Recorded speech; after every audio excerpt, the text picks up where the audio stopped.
मैं राजेंद्र कुमार सिंह, सहाचार्य राजनीति विज्ञान, राजकीय महाविद्यालय कोटपूतली।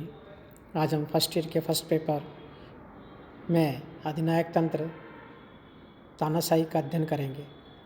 अधिनायक तंत्र, सबसे पहले हम अधिनायक तंत्र का अर्थ और परिभाषा के बारे में जानेंगे। साधारण रूप से अधिनायक तंत्र एक ऐसी शासन प्रणाली है जिसमें शासन की संपूर्ण शक्ति एक व्यक्ति शासक के हाथ में केंद्रित रहती है। यह व्यक्ति सर्वोच्च होता है और किसी के भी प्रति उत्तरदायी नहीं होता। अधिनायक शासक द्वारा शक्ति के अनुत्तरदायित्वपूर्ण प्रयोग के कारण ही फोर्ड ने अधिनायक तंत्र की परिभाषा करते हुए कहा है, राज्याध्यक्ष द्वारा गैरकानूनी शक्ति प्राप्त करना ही अधिनायक तंत्र है। साल्टाऊ के अनुसार अधिनायक तंत्र एक व्यक्ति का शासन होता है जिसने अपने पद को मुख्यतः वंशानुगत आधार पर प्राप्त नहीं किया, अपितु शक्ति या सहमति अथवा दोनों के सहयोग से ही प्राप्त किया है।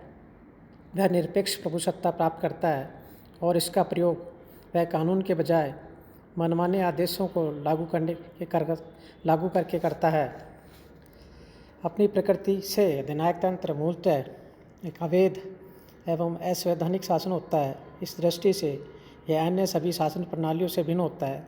मैकाइवर के अनुसार अन्य सभी शासन प्रणालियाँ इस अर्थ में संवैधानिक होती है कि उनके सत्ता में आने का एक पूर्व निश्चित आधारभूत कानून होता है जिसे शासन सत्ता में आने वाली सरकार न बनाती है और न तोड़ती है। इस अर्थ में अन्य सभी शासन प्रणालियाँ वैध होती है। केवल अधिनायक तंत्र ही मात्र अपनी इच्छा को सत्ता का एकमात्र औचित्य मानता है।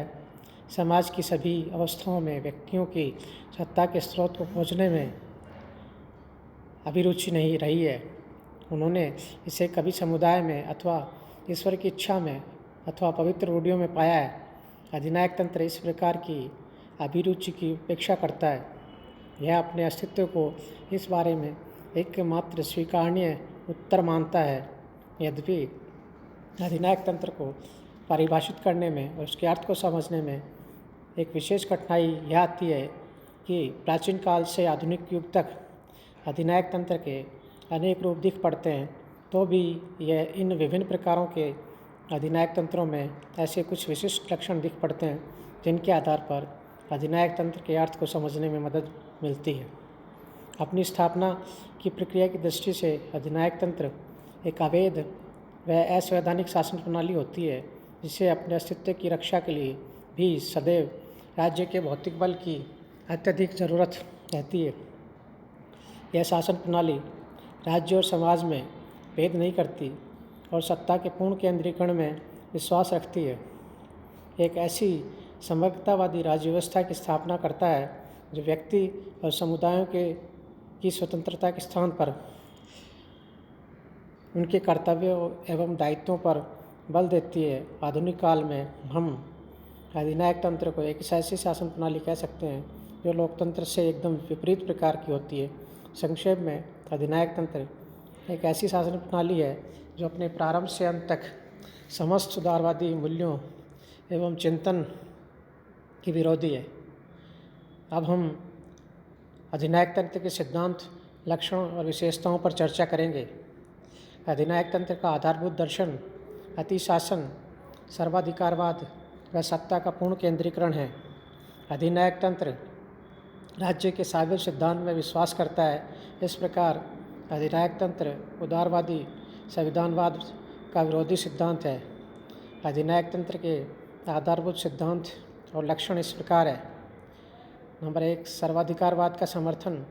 सभी प्रकार के अधिनायक तंत्र सर्वाधिकारवाद का समर्थन करते हैं और इसके लिए वे सत्ता के पूर्ण विकेंद्रीकरण में विश्वास करते हैं।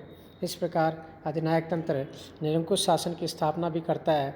इस संदर्भ में अधिनायक तंत्र के प्रमुख लक्षण इस प्रकार है। नंबर 1, समाज, शासन व राज्य में भेद नहीं।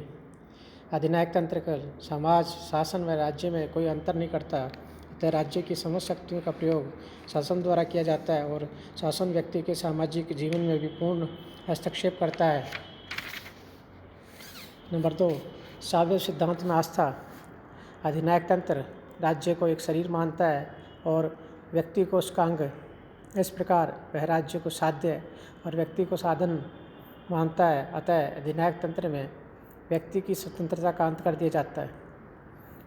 नंबर 3, जनमत निर्माण के साधनों का सरकारीकरण। अधिनायक तंत्र विचारधारा की स्वतंत्रता में विश्वास नहीं करता, अपितु वह अपनी राजनीतिक विचारधारा को ही पूर्ण एवं एकमात्र सत्य मानता है। अतः अपनी विचारधारा के प्रसार के लिए अन्य विचारधाराओं के विरोध के लिए अधिनायक तंत्र शिक्षा, साहित्य, प्रेस, रेडियो, सिनेमा आदि जनमत निर्माण के सभी साधनों का नियंत्रण करता है। नंबर 4, एक साध्य, एक दल और एक नेता। अधिनायक तंत्र अपनी राजनीतिक विचारधारा के आधार पर शासन का एक साध्य निश्चित करता है और इस साध्य की स्थापना के द्वारा प्राप्त करने की कोशिश की जाती है। इससे एक दल की संपूर्ण शक्ति उसके एक नेता के हाथ में केंद्रित होती है। पीटर मर्कल के अनुसार इस नेता को प्राय पूर्ण सत्ता प्राप्त होती है और उसे एक देव जैसा सम्मान भी दिया जाता है। नंबर 5, विरोध का उग्र दमन। अधिनायक तंत्र अपनी विचारधारा, अपने दल तथा अपने नेता का विरोध किसी भी रूप में स्वीकार नहीं करता, अपितु सदैव ही अपने विरोध को शक्तिपूर्वक कुचलने को तत्पर रहता है।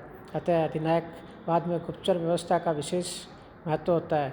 समय समय पर पुलिस, सेना, सरकारी कर्मचारी वर्ग, अपने राजनीतिक दल आदि में ऐसे व्यक्ति ढूंढे जाते हैं जो गुप्त रूप से अधिनायक तंत्र के विरोधी होते हैं। उन्हें कठोरतम दंड दिया जाता है। डॉक्टर बेनी प्रसाद के अनुसार अधिनायक तंत्र किसी प्रकार के आंतरिक विद्रोह को पूरी शक्ति के साथ कुचलने में विश्वास रखता है। न्यूमैन ने नागरिकों में शासन का भय उत्पन्न करने की नीति को अधिनायक तंत्र का एक विशेष लक्षण माना है। लोकतंत्र का विरोध।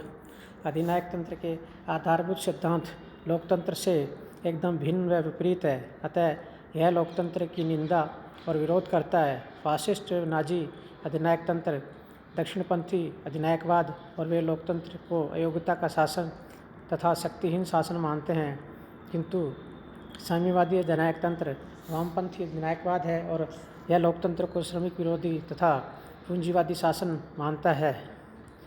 अंतर्राष्ट्रीय जनमत की उपेक्षा। अधिनायक तंत्र राष्ट्र हित की रक्षा और वृद्धि के लिए विदेश नीति का संचालन कठोरतापूर्वक करता है और आवश्यकता पड़ने पर अंतर्राष्ट्रीय जनमत एवं संस्थाओं की उपेक्षा करता है। उदाहरण के लिए मुसोलिनी, हिटलर, स्टालिन तथा माओ ने अंतर्राष्ट्रीय जनमत की उपेक्षा करते हुए विदेश नीति का संचालन किया। यद्यपि उपरोक्त सिद्धांत और लक्षण दक्षिणपंथी व वामपंथी दोनों ही अधिनायक तंत्रों में समान रूप से पाए जाते हैं, किंतु इन दोनों अधिनायक तंत्रों में सिद्धांत एवं लक्षण की दृष्टि से भी अंतर है। दक्षिणपंथी अधिनायक तंत्र मूलतः पूंजीवादी अधिनायक तंत्र है जो निजी संपत्ति के एकाधिकारवाद को स्वीकार करता है, किंतु वामपंथी अधिनायकवाद तंत्र पूंजीवाद का विरोधी और इसमें श्रमिकों का अधिनायक तंत्र कहा जाता है, जो उत्पादन व वितरण के क्षेत्र में संपत्ति पर राज्य का स्वामित्व स्थापित करता है। वामपंथी अधिनायक तंत्र की तुलना में दक्षिणपंथी अधिनायक तंत्र अधिक राष्ट्रवादी, युद्धप्रिय और विस्तारवादी अधिनायक तंत्र है।